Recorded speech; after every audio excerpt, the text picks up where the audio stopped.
Come on along and welcome aboard Indiana Sports Beat with Jim Coyle with you as always, coming to you from the Golf Club at Eagle Point Studios. Jake's at the wheel, things on the track, even though sometimes when they might go off. But welcome into the Monday show. Look forward to wrapping up what went on over the weekend. And on the program today, Nick Zeisloft, a former Hoosier sharpshooter, looking forward to catching up with Nick, seeing what's going on with him. See how things are happening. Playing ball over in Europe. Of course, he's back in the United States right now. He's got some camps that are going on right now we'll talk about. But just to catch up with Nick and see how things are going. Also on the program today, from the Daily Hoosier himself, Mike Schumann, we'll talk about, of course, Indiana's latest basketball commitment from Trey Galloway, which we'll be talking about, period. But also Indiana football getting a lot of commitments in and plenty of other things to go over. But, of course, the bigger news for Indiana, they get their first commitment for basketball in the 2020 class. Trey Galloway from Culver Academy, as he played for his dad up there, won a state championship. Just a solid player. He's not a name that nationally is going to make any headlines. But for Indiana, it's a very, very, very solid recruit for a couple of reasons. He's an Indiana kid, which that's nice, and that definitely gives a nice flavor to the roster. Anytime you can get a Hoosier kid on there with the amount of talent that comes out of this state. But more importantly, as a player, he's the type of player that Archie Miller needs desperately. I think this kid has moxie. He plays with some toughness. He plays good defense, but he's also a unilateral player on the court offensively. He can shoot the ball. That's not his forte, standing out there knocking down three-pointers, but he can do it quite admirably as well. But he can also dish and get to the rim and battle defensively. So he's a really good get, a hard-nosed kid, a kid that wants to be at Indiana and play for Indiana. Is going to be proud to pull that jersey on. So it's a good get for that reason. And the first of many, hopefully, for Archie Miller in that program, because I'll tell you exactly what Trey Galloway is. Trey Galloway is the type of player that did not seem to be on the roster last year. If he is, I didn't see it. That team last year just seemed to lack chemistry. It seemed to lack toughness.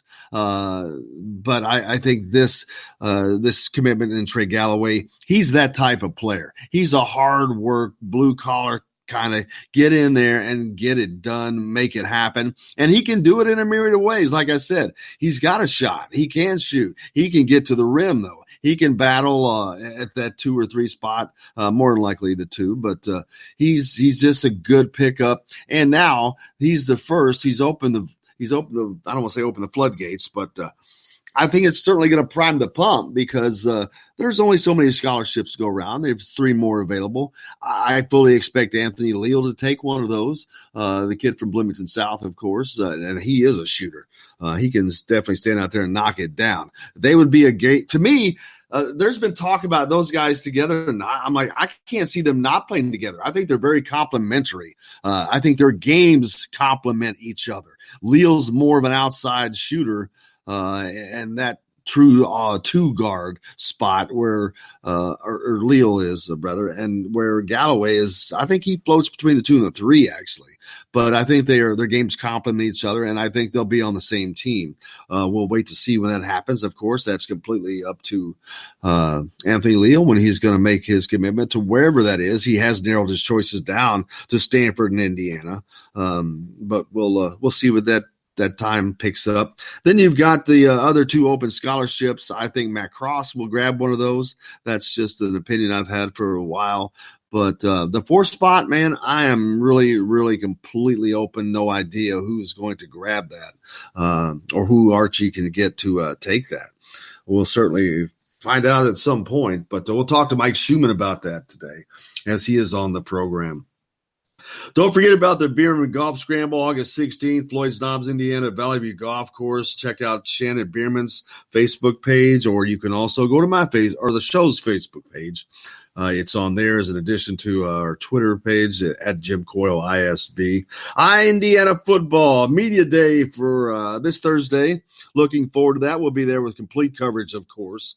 We'll let you know how that is going to work out because that starts at 9 a.m. the same time as the show. So we'll work around it one way or the other. But and that means practice the next day. Fall camp starts on Friday. Man, the first day of football practice is here. I know they're excited to get out there. A lot of hope in this program this year. A lot of thoughts, and I'm one of them that I think I'm expecting good things. I truly am. I felt that way last year, but that quickly evaporated.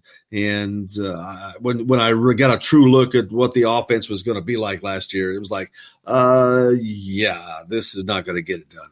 Don't think that's going to be a problem this year. A lot of changes, obviously. We've talked about them at length. You've got, most importantly, a new offensive coordinator that I think is going to pull the trigger frequently. And more importantly than that, he's got the players that can get that job done. He's got a wealth of quarterbacks.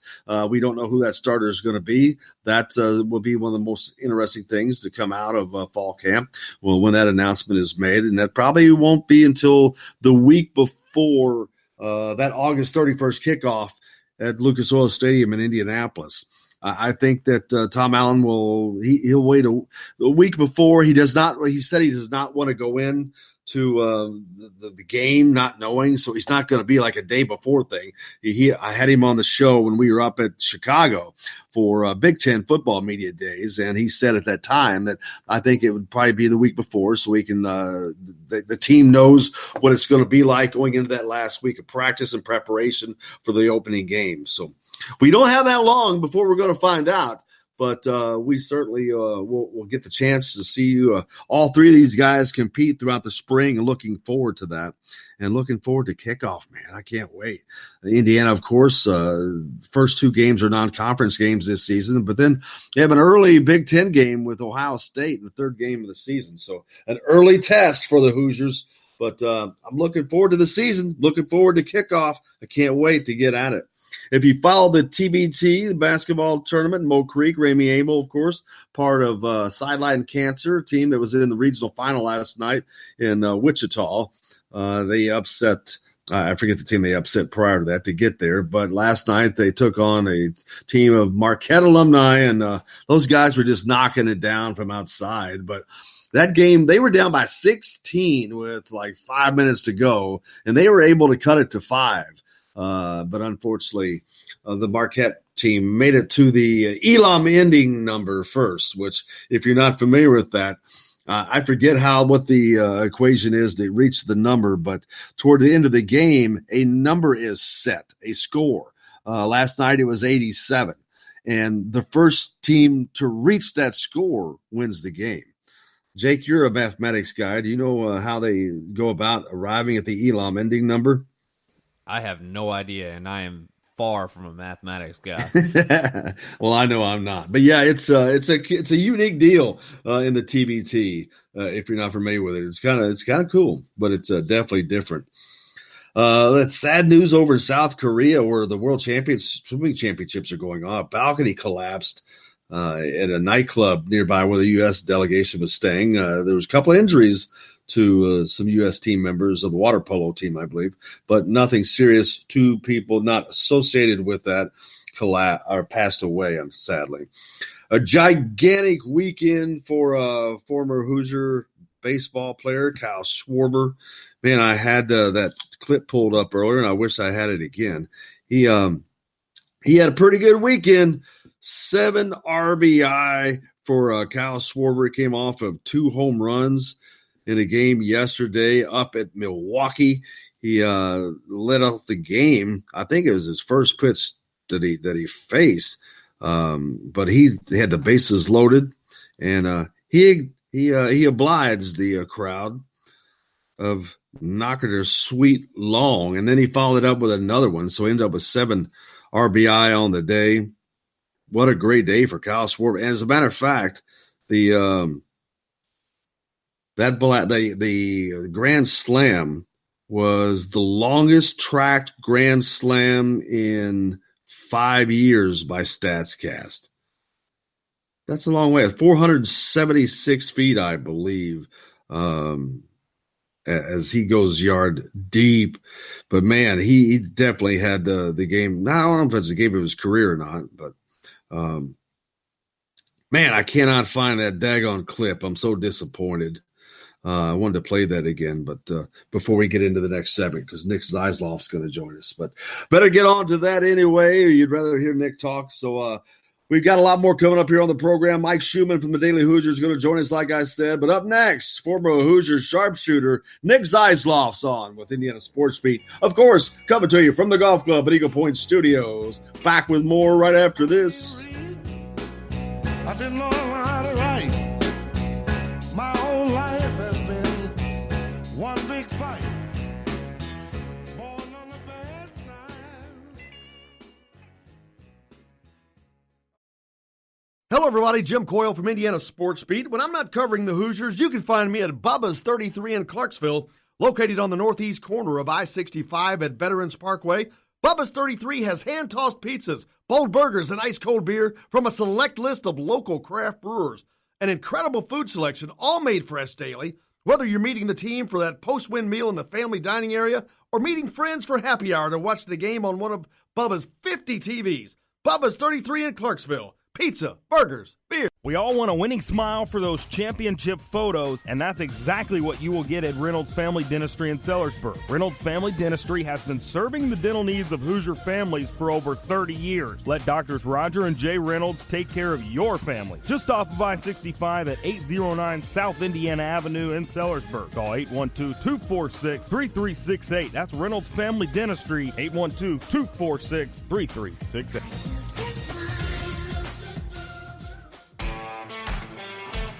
Now that warm weather has arrived, it's time to hit the links, and there's no better place than the golf club at Eagle Point in Bloomington. Voted best golf course by the readers of the Bloomington Herald-Times, the golf club at Eagle Point is under new ownership, has new fairways and bunkers, and it's open to the public. When the round's over, there's cold beer and a full menu at the Eagle Point Pub and Bistro. Call 812-824-1100 to make a tee time. That's 812-824-1100. The golf club at Eagle Point in Bloomington. This is A.J. Moyer. This is Dan Dockett. Hey, this is Michael Lewis, former Indiana basketball player. This is Indiana football coach Tom Allen. This is Jim Coyle with Indiana Sports Beat. You can always like and follow us on Facebook. Always follow the show rebroadcast on iTunes, Google Play, iHeartRadio, Spotify. TheDailyHoosier.com is a great place to sign up for each and every day, or, of course, on 97.7 The Ref in Evansville. For the best recycling and waste removal service, turn to the area's leader, Sweetland Waste Removal and Recycling, a homegrown company serving southern Indiana since 1995. Sweetland Waste Removal and Recycling serves Floyd, Clark, Harrison, and Washington counties. For excellent service and peace of mind, call Sweetland Waste Removal and Recycling today at 812-944-5642. That's 812-944-5642. Keep life sweet with Sweetland Waste Removal and Recycling. All across the country, people are coming together to speed up what we can learn about health. The All of Us Research Program is calling on 1 million people to join us as we try to change the future of health. For your family, for future generations, for all of us. Visit joinallofus.org and find out how you can become one in a million. All right, crew, let's get her dug. Honey, you want to give me a hand? I'm planting that tree, remember? No matter how large or small your digging project may be, no matter how urban or rural, you must always call 811 before any digging project. 811 is our national one-call number, alerting your local utility companies to come out and mark any lines they have near your dig site. You must call 811 at least 2 to 3 business days before any digging project, so you can avoid hitting our essential buried utilities. This includes natural gas and petroleum pipelines, electric, communication cables, and water and sewer lines. So before you do this or this, make sure you do this. For digging projects big or small, make the call to 811. Brought to you by Common Ground Alliance. This is former Indiana basketball player Greg Green. Keep up with the Hoosiers on Indiana Sports Beat with Jim Coyle. Today's guest is brought to you by Bubba's 33 in Clarksville with hand-tossed pizzas, bold burgers, and ice-cold beer. Pizza, burgers, beer. Bubba's 33 in Clarksville.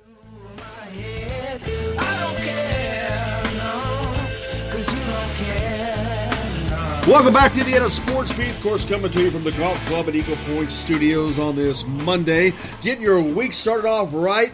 We're very fortunate to be joined by former Hoosier Nick Zeisloft. Nick, how are you, sir? Doing good. Glad to be on the show today. Thank you. I appreciate having you, man. I know it's a busy time, especially for guys who spend their time playing basketball overseas. I know you come back and try to get things done, but what's the experience like living outside of the country? Oh, I mean, it's a lot of ups and downs. I love it overall. I hope to do it for many more years.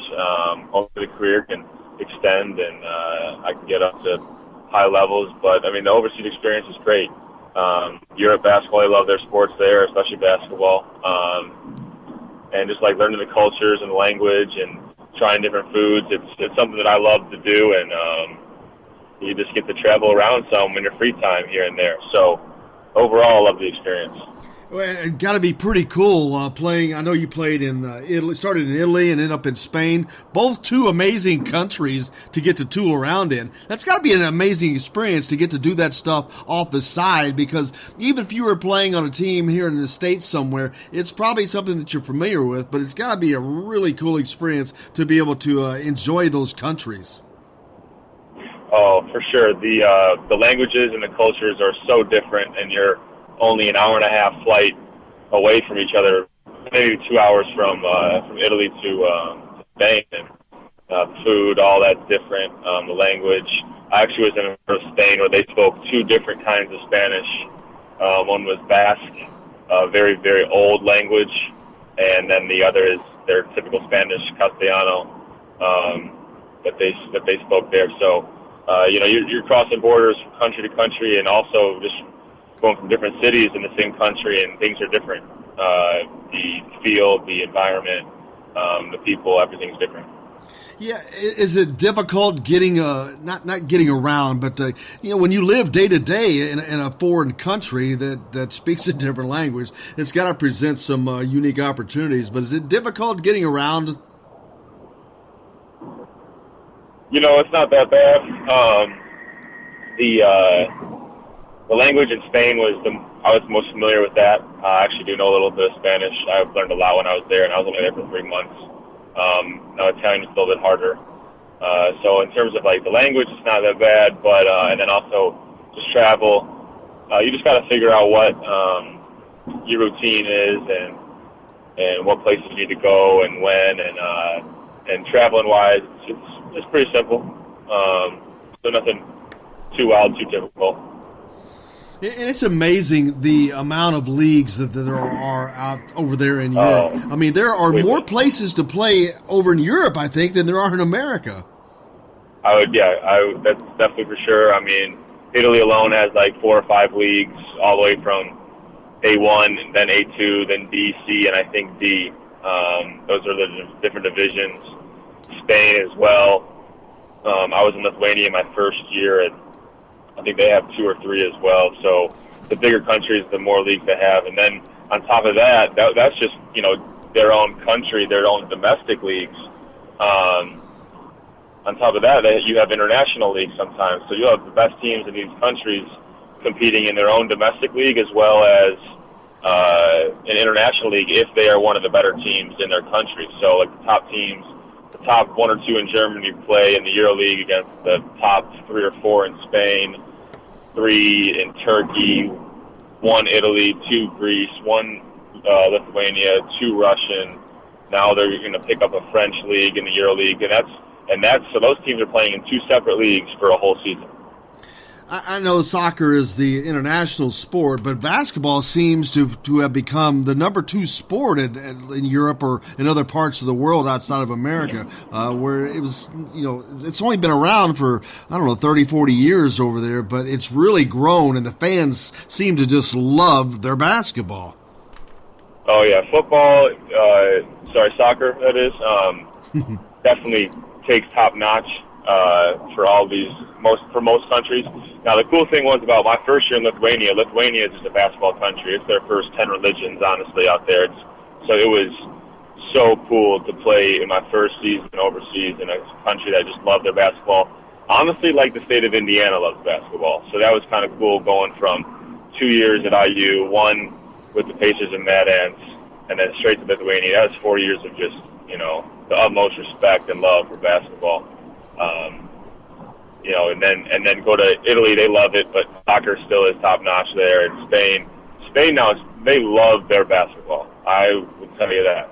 Now, soccer still is, top dog with the teams like that. But Barcelona has a soccer and basketball team. Real Madrid has a soccer basketball team, and those are typically the two best teams in soccer and basketball every season in the ACB and in the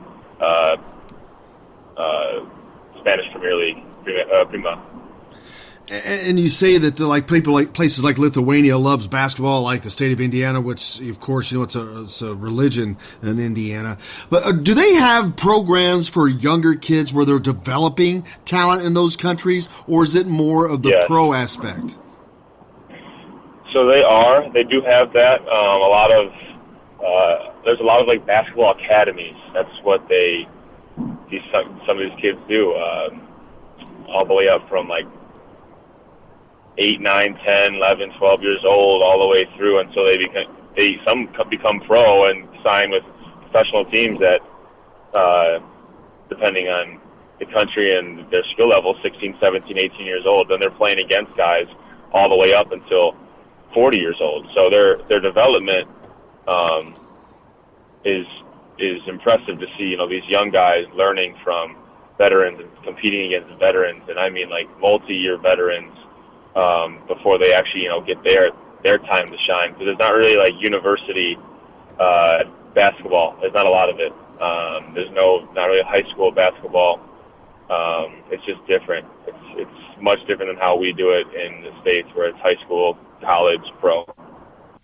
There's a ton of former Hoosiers that are playing in various leagues around the world, stretched out on, you got Jordan Hulls and now Will Sheehy that will be on the same team in Germany. Maurice Creek, of course. I heard about that. That's wild. You're going to have to get in on that, man. Teaming up. It'll be fun. Germany would be a great league, too. They're good with the money there, too, on time at least.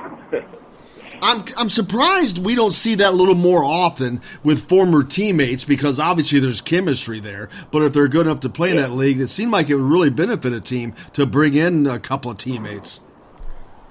Yeah, it's just so hard to see. I mean, how many college teams have multiple guys playing in the pros? I mean, yeah, you have the best programs in college basketball do, but it's still rare to get guys to team back up again. You see it rarely in the NBA, but you see other guys from what is it, like the Pelicans have like 5 Duke players now, but that's all spread out. They all didn't play together.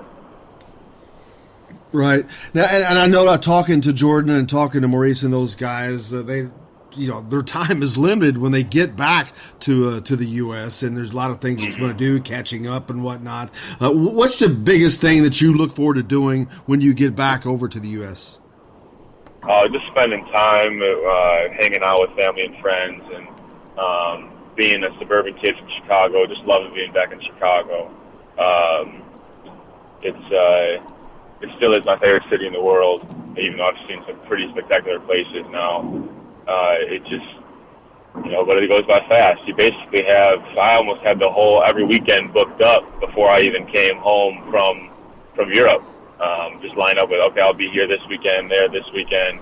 I got a family thing here, and then next thing you know, after that, your weeks fill up too. So just like this with camps and training young players as well, if you can get in the gym with them. So it goes by so quick. We're already almost in August, and my first year going overseas, I left August 12th, and this year I got home May 31st. So it's a quick, short amount of time at home, but to keep the ball bouncing and to play the game you love and I'm very passionate about, the sacrifice you make is being away from family and friends for so long.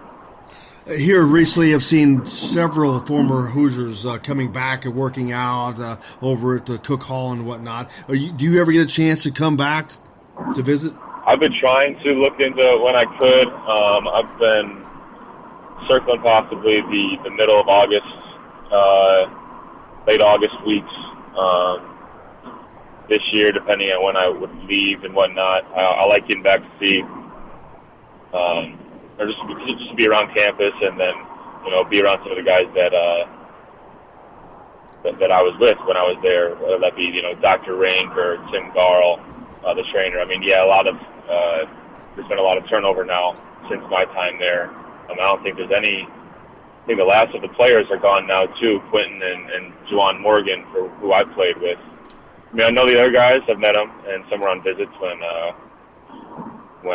was still there and then leaving out. But it's just different than when you're in the locker room together with those guys every day. So it's crazy that it's already going on year 4 out of the IU program for me. Yeah, I was going to say, isn't it amazing that not only has your time come and gone, but everybody that was there that you played with, the freshman that when you were a senior, is gone as well. It's amazing how fast time flies. So fast. Just like these seasons fly by as well. I would never have thought I'd been 3 years pro would have went by real quick. So it's quite the experience. To see how time goes. And when you move up to the professional level, the game it's still the same game, but it's a very different game, obviously, because going from the college to the professional, it's a business. I mean, it's like going to work every day. It is going to work every day. What's the biggest difference between playing basketball as a professional as opposed to playing it as a high-level Division I college player? That's tough. I mean, you just have to really. I have no question. I guess when you're in college, your days are just completely packed. It comes down to school, it comes down to training, and then you just got to eat and do homework. But when you're in the pros, your homework and your class time turns into body maintenance and like film study. I watch a lot of film on my own. At home, so I know the opponents I'm about to play, so you kind of turn into that and learning things that you can do better on the court and weaknesses and strengths of the other team. So I'd say it still takes a lot of work.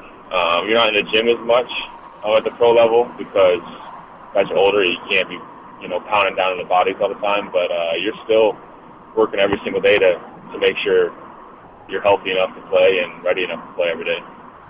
And I talked about there's a lot of new leagues popping up in the U.S. They just got the 3-on-3 with Ice Cube thing started there. There's a lot of older NBA guys, but you've got the TBT that's going on now. A couple of IU guys in there, Maurice Creek and Ramey Abel, are playing on the same team and doing quite well, trying to make the finals. Ever thought about playing in that tournament?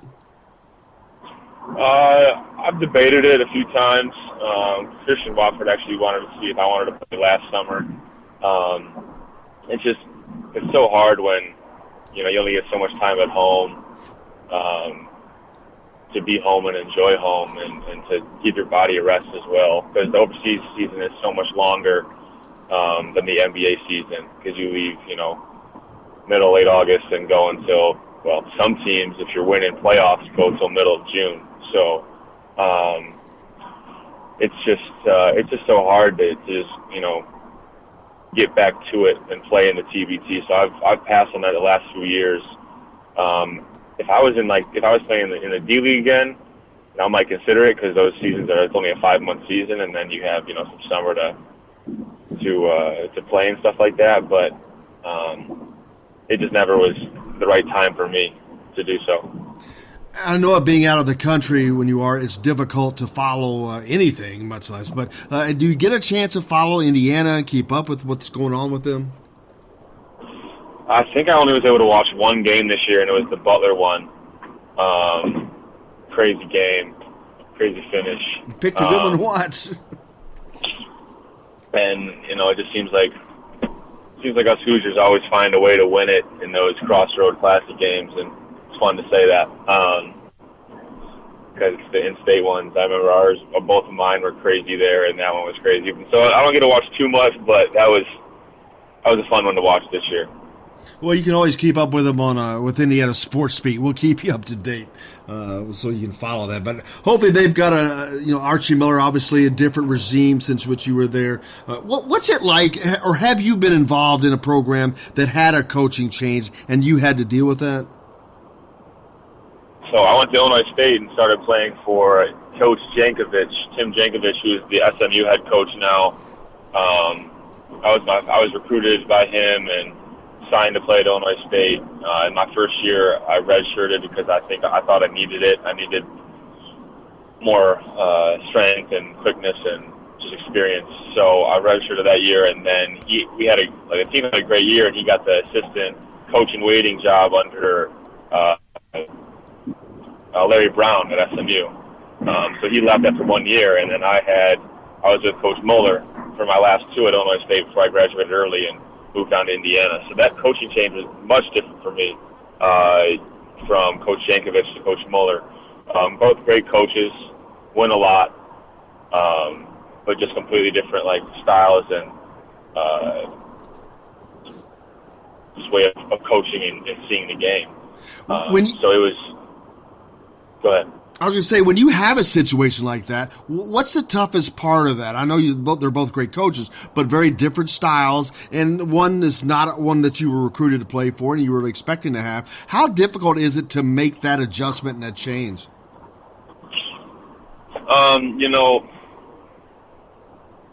It's tough. It's hard to explain because basketball is such just an up and down lifestyle and game, and you just always have to be ready for anything.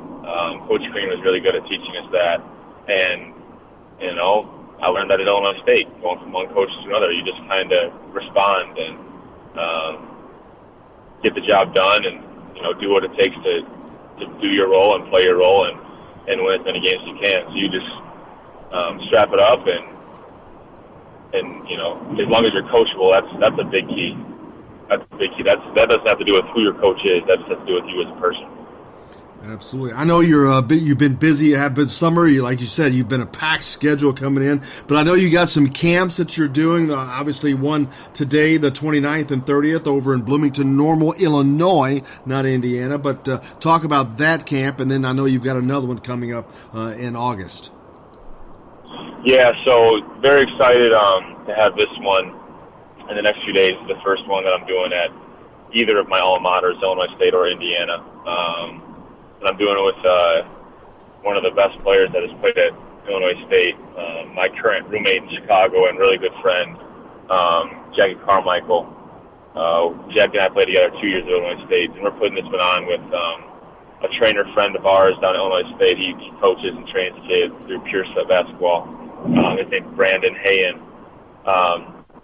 And we're just very excited about this one because all the proceeds of this camp will be going to the Zeke Upshaw Foundation. Zeke Upshaw was a very dear friend and teammate of Jackie and mine when we were at Illinois State, and he unfortunately a year and a half ago collapsed playing in the D-League and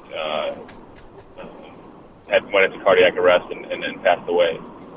So to give back to his mom and Zeke's Foundation is we're very proud to be able to do this, and hopefully have a great turnout. We're excited. I just love being around the kids too, and to be able to do this and teach the kids some skills, and also have the satisfaction of giving back to Zeke's Foundation and raising awareness for heart disease and heart problems is a big key to Jackie and I. That's amazing. And then I know you have another camp coming up on the 13th of August at another one of your alma maters. Yep. Yeah. That one, actually, I have two. There's August 5th and 6th is for the little ones. That's at my my growing up park district, the rec center I used to have my mom always drop me off at, and I would just go play and shoot around for hours on end at that park district of LaGrange. That's awesome. I just love going back there for the youngsters, 1st to 8th grade on the 5th and 6th. and then the final one, I think the final one of the summer will be on August 13th. Just a one-day shooting clinic at my high school. It's for all high school age kids, boys and girls. It's really fun to work with them because they're very in tune with their bodies. Usually the basketball players at that age, and you can really focus in on certain details of shooting and form and all of that. And and as long as they're willing to buy in and listen, they can make the adjustments pretty quickly, and they just have to kind of stay focused in on it. And you can see guys' shots change just from a few little tricks here and there. And I love to work with people on shooting as well. I wouldn't be playing today if it wasn't for my jump shot. Absolutely. Now, I think you could come over to Indiana and put on a clinic at IU. They could have used you last year. They could have used you this year as well. How important, you talk about those places that you go to as a kid. I remember myself going to a Boys and Girls Club and places like that. How important are those kind of places in the development of young kids to give them the love of the game and the workmanship and all that? Oh, it's tremendous. I looked up to all different camp counselors when I was growing up, and the camps I'd go to, and who this guy was and who that guy was. And next thing you know, I was that in that role. I was the person that kids were looking up to and watching play every day. And it was just ingrained in me to give back. That I would be the same way. But I want to be now the way I was looking up to those kids, those players when I was young. So it's great to be around them and to teach them things and put a smile on their face and encourage them and just see their joy, because that was me. It was me. It seems like a long time ago now, but it was me. Nick, I cannot thank you enough for joining us. I wish you the best of luck with your camps coming up and, of course, your upcoming season. When are you heading back overseas? Working on that still now, so it's kind of the life we live. I was talking about earlier about just being ready at any moment to respond. Well, my agent could legit call me right now in the middle of this call, and I'd have to take it and, hear his offer. So any day I could hear something, or I'm all right with giving my body a little more rest and, prepping up for another season overseas. So just something, hanging tight, and have faith that something good will come. Nick, brother, I appreciate you so much, and we'll look up to catching up with you again at the end of the summer before you head back and see how things are going. Have fun at your camps, and we appreciate you. Thank you very much for having me, and it was a joy being on today. Thank you. That's Nick Zeisloft, the former Hoosiers sharpshooter. We've got a lot more coming up here on Indiana Sports Beat from the Golf Club at Eagle Point Studios. We're back with more right after this. If I get any closer, and if you open up wide, and if you let me inside, on and on, I got nothing to hide. On and on, I got nothing to hide. Hello, everybody. Jim Coyle from Indiana Sports Beat. When I'm not covering the Hoosiers, you can find me at Bubba's 33 in Clarksville, located on the northeast corner of I-65 at Veterans Parkway. Bubba's 33 has hand-tossed pizzas, bold burgers, and ice-cold beer from a select list of local craft brewers. An incredible food selection, all made fresh daily. Whether you're meeting the team for that post-win meal in the family dining area or meeting friends for happy hour to watch the game on one of Bubba's 50 TVs. Bubba's 33 in Clarksville. Pizza, burgers, beer. We all want a winning smile for those championship photos, and that's exactly what you will get at Reynolds Family Dentistry in Sellersburg. Reynolds Family Dentistry has been serving the dental needs of Hoosier families for over 30 years. Let Doctors Roger and Jay Reynolds take care of your family. Just off of I-65 at 809 South Indiana Avenue in Sellersburg. Call 812-246-3368. That's Reynolds Family Dentistry, 812-246-3368.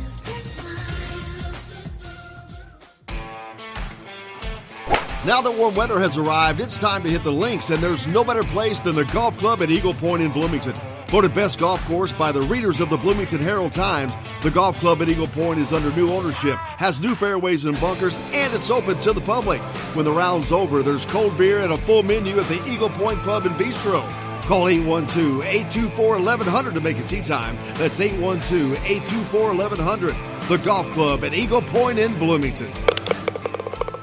This is A.J. Moye. This is Dan Dockett. Hey, this is Michael Lewis, former Indiana basketball player. This is Indiana football coach Tom Allen. This is Jim Coyle with the Indiana Sports Beat. You can always like and follow us on Facebook. Always follow the show rebroadcast on iTunes, Google Play, iHeartRadio, Spotify. TheDailyHoosier.com is a great place to sign up for it each and every day. Or, of course, on 97.7 The Ref in Evansville. For the best recycling and waste removal service, turn to the area's leader, Sweetland Waste Removal and Recycling, a homegrown company serving southern Indiana since 1995. Sweetland Waste Removal and Recycling serves Floyd, Clark, Harrison, and Washington counties. For excellent service and peace of mind, call Sweetland Waste Removal and Recycling today at 812-944-5642. That's 812-944-5642. Keep life sweet with Sweetland Waste Removal and Recycling.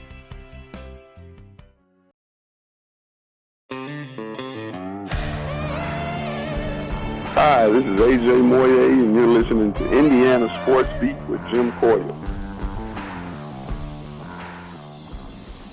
Today's guest is brought to you by Reynolds Family Dentistry of Sellersburg. You need $1 million smile for those championship photos, and that's exactly what you'll get with Reynolds Family Dentistry.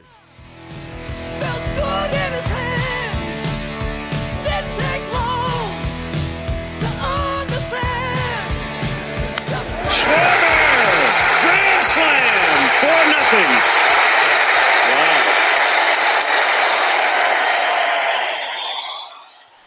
Big day for Kyle Schwarber yesterday for the Cubs. 7 RBI, 2 home runs. Monster day. Joined now by our good friend Mike Schumann from the Daily Hoosier. Michael, how are you? Doing great, Jim. How are you? How many RBI did you have yesterday? 7 less than Kyle Schwarber. Well, combined, me and you had 7 less than Kyle Schwarber. Amazing how that worked out. Great weekend for Kyle at the plate, man. That was a monster day. Yeah, he's been slumping a little bit, and I guess that was his way to break out of it.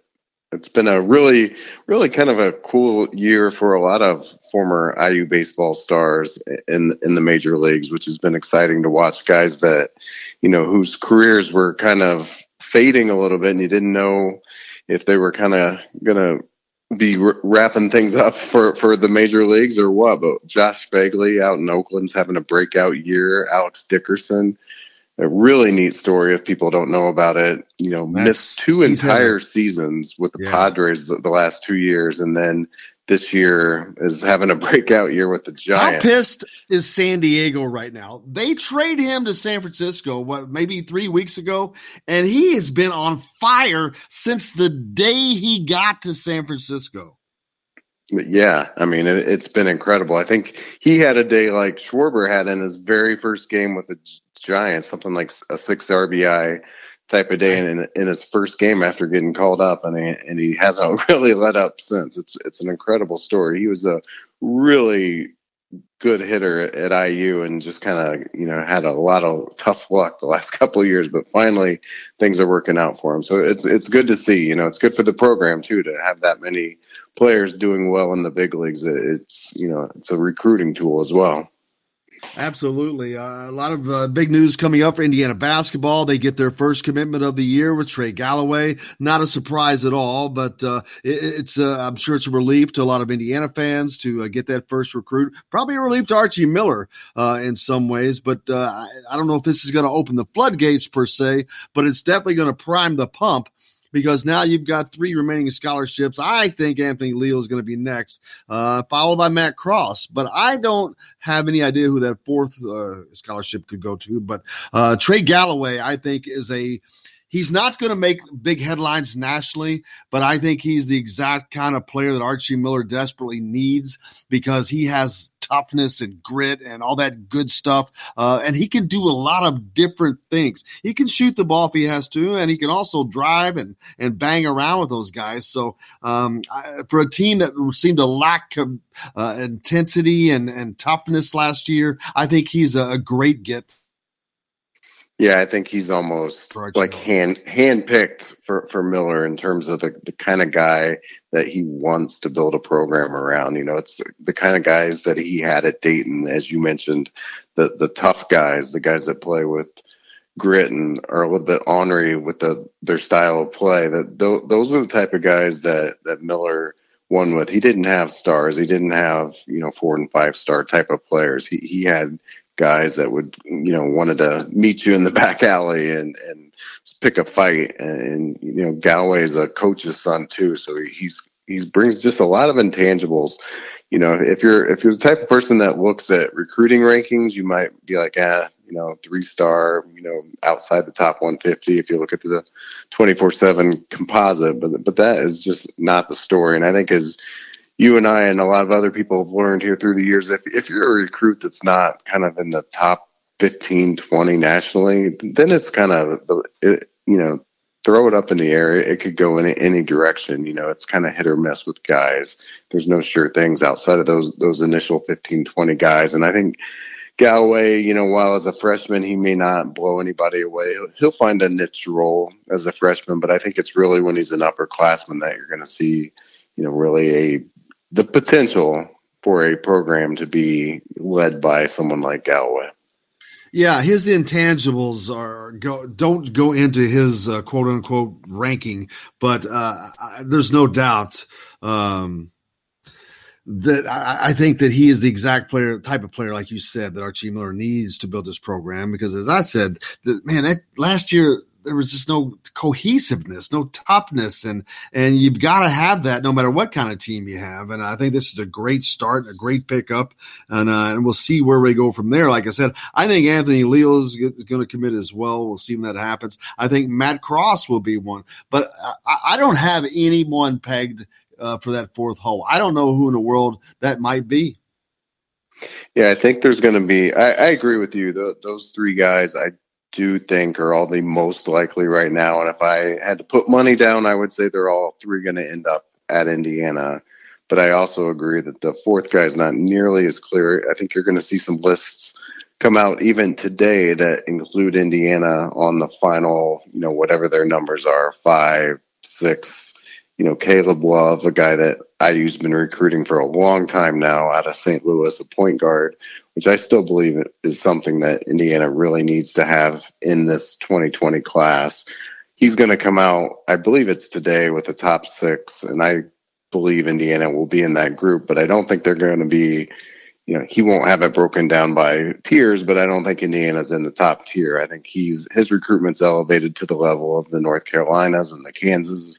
And so I think Indiana's going to have ground to make up there. The other guy that's coming out today, I believe you said at 3:00 with a final group, is Jalen Bridges, who's around a 6'8" kid out of West Virginia, plays for Huntington Prep. And I think Indiana's going to be in that group as well. And so I think those are a couple guys that you could say at least Indiana's staying in contention with, has some traction with. Another guy that is same story as Love, a recruitment that's evolved rapidly, is RJ Davis. I think Indiana will at least, continue to get a look there. And if they can get him on campus, that would be a potential fourth guy for the class. The other guy that's probably in the likely category to keep getting traction with Indiana is Zach Loveday, a 7-footer out of Ohio. I think those are probably the 4 guys that I see as the most likely right now to fit that 4th spot. And of those 4, who are most needed? We know that Archie he's been seeking a backup point guard for a couple of years right now without success. Rob Fennessy, we saw him go down last year with that concussion, and that changed the play of the offense. Devontae Green had to step in as point guard, which is not his natural position, and they still don't have that backup point guard yet right now. Yeah, they don't. I mean, for me, the 4th spot, if we're right about the 3 that are the most likely, the 4th spot has to be either a point guard or someone that's almost more in the center category. Although I don't know how many centers there even are anymore in college basketball, but I would say, point guard's the biggest need in the class. And you're right. There's been a lot of guys that Archie's been out in front of that, we talked about that their recruitments have blown up, and now it's not clear realistic of a shot they have. The guy that is unfortunate that he got away from Indiana too quick. I think Indiana probably would have been recruiting him hard and have offered him by now is Nigel Pack out of Indianapolis. Had a really big summer, including at the Peach Jam. I think he had the first triple-double in the history of the Peach Jam playing for Indy. Indiana was a little bit slow to move there. I think one of the reasons because he probably is only like a 5'10" guy, which would be ironic if that's the reason why Archie Miller wasn't offering guys, because he didn't feel like they were big enough considering his height and the fact that he played at a very high level in college basketball. But has he already committed to Kansas State? Yeah, committed to Kansas State. I haven't heard anything to suggest that he's still open. It would be quite funny to see Indiana steal another guy away from Bruce Weber. I think everybody could get a good chuckle out of that. But as far as I know right now, that's not a possibility. But I think asked about him back during the All-Star season, the Kentucky-Indiana All-Star Series. He looked great back then, so he's been playing good all season. And I really was asking, man, look at this dude. He's just got speed. He's quick with the ball. He can move. He can do a lot. And I was really shocked that Indiana did not even offer that kid. Yeah, I think it just got away from them faster than they thought it would, and it's like, as we all know, recruiting is very fluid. You think you're in a good spot with Davis and with guys like that, and that kind of gets away from you at the same time as a guy like Pack gets away from you. I don't think anyone saw a quick commitment to Kansas State coming, but that's exactly where it is. And, his teammate there at Lawrence Central, who's probably going to be the favorite to win the state title coming up here in the upcoming season, Dre Davis, he's going to play for Nebraska. And he's probably another guy that, probably if Indiana was a little bit more out in front of, would have been a serious contender for a scholarship offer from IU. Collectively, they're going to be very good. And I think, it could be a situation where Indiana's going to see these guys, potentially in the running for Mr. Basketball, and also, just down the road in college basketball, and a couple of guys that you wonder if you missed on. Why are they missing all these guys though? There's no reason for these are in-state guys. They see them all the time. They're in the same tournaments and all this, and we've seen them all this time. I don't understand how they can miss on those guys. I mean, I think it's just a numbers function in part. I mean, you've only got 13 scholarships. You got to be selective with who you go after. And some guys blossom later than others. I just think those two in particular really blossomed even into this summer. And, I would suspect in both cases, if Indiana had a do-over there, they probably would have went after both of them. But I think those are crucial misses when they're within the state like that. It's really going to come back to bite you. And then that leads to the next question of the assistant coach that still has yet to be hired, which is more likely a recruiting position for Indiana. Yeah, I'm continuing by the day being surprised that it hasn't been filled. I mean, we're through the live periods now, so if someone's already identified, maybe they were helping out kind of behind the scenes a little bit during these live periods, but otherwise, that ship has sailed. Then the next thing is obviously as you start practicing here into September, that, you're clearly going to want to have somebody on staff by then. And as I said, that could already be done, and they could already be kind of doing things behind the scenes. There's really no reason to rush out and announce anything, but an August announcement at some point here seems logical, and I think it would be surprising if we haven't heard anything by then. Well, something we know is going to happen in August. August 1st, Indiana University Football Media Day happens this Thursday. I'm sure you'll be there. We'll be there as well. It's football season, man. Fall camp kicks off on Friday. Yep, I'm excited to start getting full steam ahead on the coverage, and it's another season that has a lot of promise and enthusiasm behind it, and we'll see where it goes. It's it's the same old story about the Big Ten East that somehow, some way, Tom Allen's going to have to way to push through.